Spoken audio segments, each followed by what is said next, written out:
a fascinating turn. We're diving into a single comprehensive source. It's a multi-year personal account documenting one of the most practical and challenging professional journeys out there. Achieving genuine English fluency. Right, when the stakes are high and you're right in the middle of a demanding job. And this is a huge, often unspoken challenge for professionals globally. I mean, it's not about grammar rules or standardized tests. No. It's about the rapid-fire, complex communication of the workplace. You're trying to navigate fast meetings, client phone calls. All that corporate jargon. Exactly. And all while dealing with that, that universal fear of speaking up and making an embarrassing mistake. It really is a double workload, isn't it? You're trying to do your job well, but you're also trying to master the language of the office at the same time. So our mission today is to distill the core actionable habits and the critical mindset shifts from this journey. The story of a learner named Natasha. Yes, Natasha, who managed to move from feeling like a, quote, nervous beginner to eventually becoming a confident leader in her company. We're looking for the shortcuts that actually work. Okay, so let's unpack this crucial foundation. The foundation, and this is surprising, it wasn't rigorous study, it was the environment. Okay. Natasha's initial entry into the office, while she was nervous, was buffered by some really strong support. Her manager, Mr. Johnson, and her coworkers. They were genuinely helpful. And this is so critical because it immediately reduces that feeling of anxiety, that inner block that just makes it impossible to speak when you feel like you're being judged. That psychological safety net is invaluable. But beyond just being nice, her coworker, Sarah, gave her the real tactical keys right away. The survival phrases. The essential survival phrases. And Natasha highlights two of them as absolute game changers. And they're both about being assertive, which is interesting. Yes. The first was that open invitation. If you need help, just ask. That permission really matters. It does. But the second one, can you please repeat that? Which she used all the time in fast meetings. That shows proactive engagement. It's not a sign of weakness. No, it's a tool. It's a tool for ensuring professional clarity and accuracy. A learner needs to feel like they can stop the conversation if they miss something important. That's a powerful distinction because so often people just struggle silently, pretending they understood. And then make huge errors later on. Exactly. By politely asking for repetition, Natasha was prioritizing her professional duty over her language anxiety. She was showing competence by making sure she was accurate. And that leads directly to the first little confidence boost she got. Her supervisor, Mr. Anderson, gave her this key feedback after her very first project update. She kept it simple, right? She purposefully used simple, clear sentences. Like, this week I finished the first part of the report. I will complete the second part by Friday. And Mr. Anderson's response wasn't about her vocabulary. No, it was, good job, Natasha. That was clear and easy to understand. And here's where it gets really interesting for anyone listening. In a busy corporate environment, the currency is clarity. And efficiency. Right.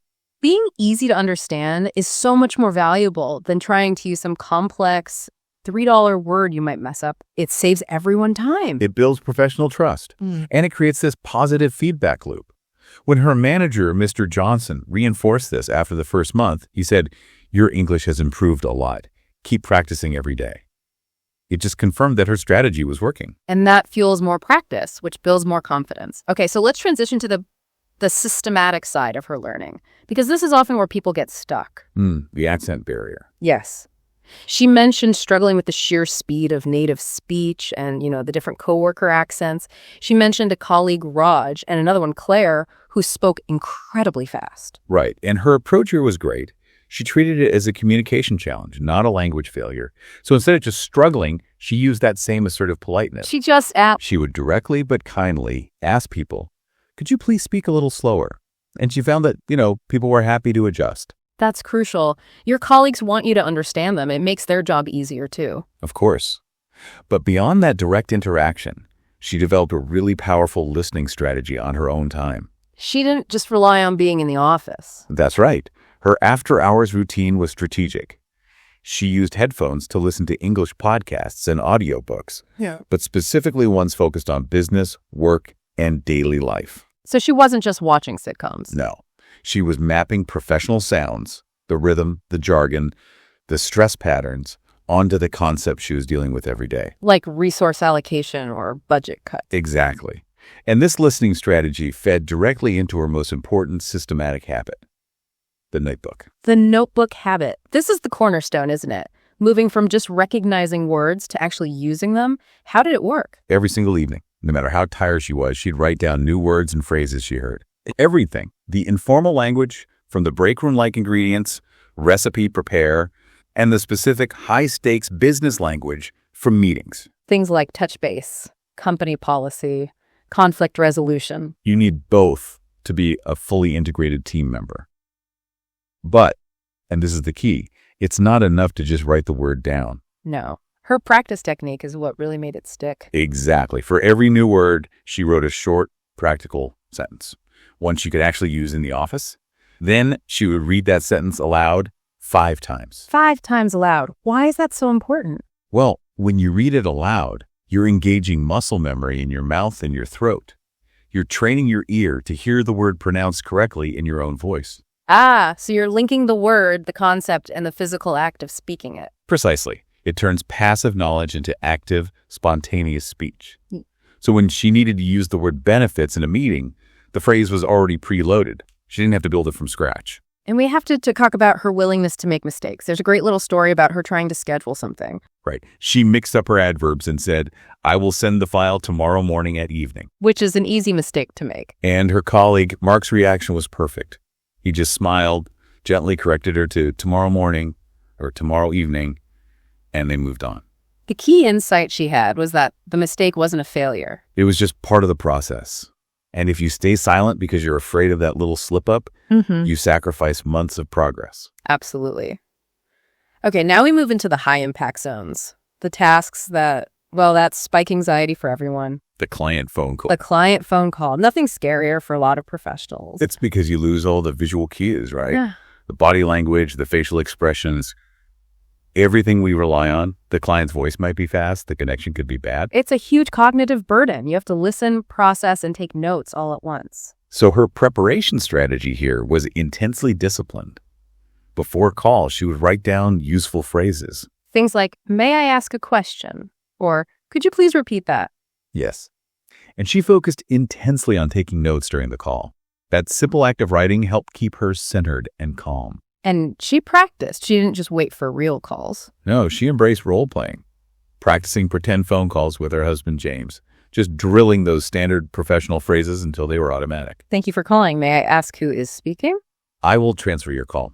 When those parts are automatic, your brain is free to focus on the actual complex content of the conversation. Shifting to the written word, there was a fascinating shift in her email writing, moving from just being direct to being professionally polite. It's a huge cultural leap.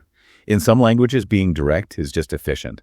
In corporate English, it can read as demanding or even rude. So she had to change phrases like, I want the report. To, could you please send the report? That tiny shift from I want to, could you please, completely changes the professional tone. It turns a demand into a request, which you need in a collaborative workplace.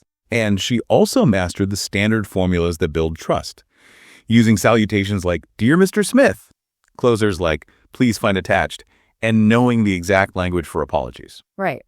We apologize for the delay in your order. We are working to fix the issue. These are formulas you just have to memorize. Then we see her tackling meetings. Again, her strategy wasn't to try and understand everything at once, which is impossible. That's where people get overwhelmed and just shut down. What does she do instead? She became a surgical note taker. She'd write down the specific words she didn't get, like budget approval or company mandate, while still listening to the overall flow. And then she'd deal with it later. Exactly. She'd close that knowledge gap privately by asking her manager or a trusted coworker afterwards. Can you explain what a budget cut is in this context? That is such an intelligent, tactical approach. You capture the unknown term, keep your cool, and learn later. And when she moved on to presentations, which terrify even native speakers, her strategy was radical simplification. Yes. She practiced repeatedly with her husband, focusing on simple declarative sentences. She aimed for maximum clarity, not complexity. And the feedback was always the same. Your English is clear, and you explained the point simply. Again, simplicity is a strength, Not a weakness. So, as her confidence grew, we enter this final stage of fluency, application in leadership. This is where Natasha's journey moves from learning to, Wow. to mastery. And this stage is marked by a shift from receiving instruction to giving it. She began training new employees, Michael and Ahmed. Which forces you to be clear. It forces you to slow down, simplify your vocabulary, and ensure perfect clarity. She found that teaching reinforced her own communication skills immensely. And the feedback loop there is incredible, right? When Michael, the new employee, told her, "Your English is easy to understand," that must have been the ultimate validation. It was. Her strategy of simplicity had become a core part of her professional identity. That clarity was now a leadership tool. And this ability let her take on these high-level organizational tasks, managing projects, running a charity event. These require formal, written communication, crafting clear invitations, delegating tasks effectively. Writing formal reports. This is proof of real integration into the company structure. And crucially, through this entire journey, she never stopped her consistent practice routine. Even when she was busy leading teams. The source highlights her specific, dedicated daily time commitment. It was a structured habit, 30 minutes reading, 20 minutes listening, and she would seek out different accents to stay flexible, and 10 minutes speaking aloud. Often with her husband, James. That 60 minutes a day, applied consistently over years, that's the true engine of fluency. It's the brick-by-brick building that never stops. And this was all coupled with a strong mindset, patience, and realistic goal setting. She constantly reminded herself that learning takes time. And that frustration and mistakes are normal. They're not signs of failure. Her goals were always measurable and achievable, weren't they? Yes. Things like speak in English during all meetings next month, or learn 5 new words every day and use them in a sentence.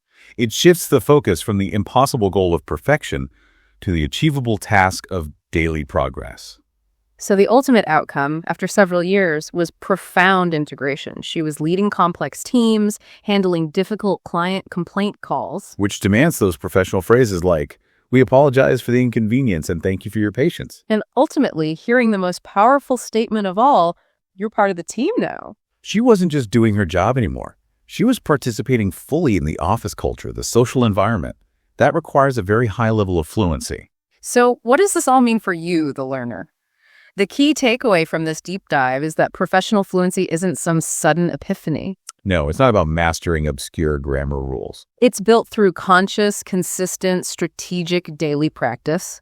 It's the notebook habit, the 60 minutes of focused work, and the willingness to risk a little embarrassment to make progress. This journey really demonstrates that the best English classroom you can have is the workplace itself. Every small interaction, the break room chat about ingredients, that scary client call, the request for a budget approval is a perfect real-time learning opportunity. By embracing those interactions, she turned her professional environment into her greatest language resource. And we learned that confidence is the single greatest difference between knowing English and using English successfully in a high-stakes environment. That's a lot. So if we accept that mistakes are just necessary data points in the process, here's our final thought for you. What is one professional task, a specific phone call you've been avoiding, a formal question you need to ask in a big meeting, maybe writing that complex apology email? What is one thing you will commit to tackling this week to accelerate your own improvement? Think about making that small, risky conversation your first brick.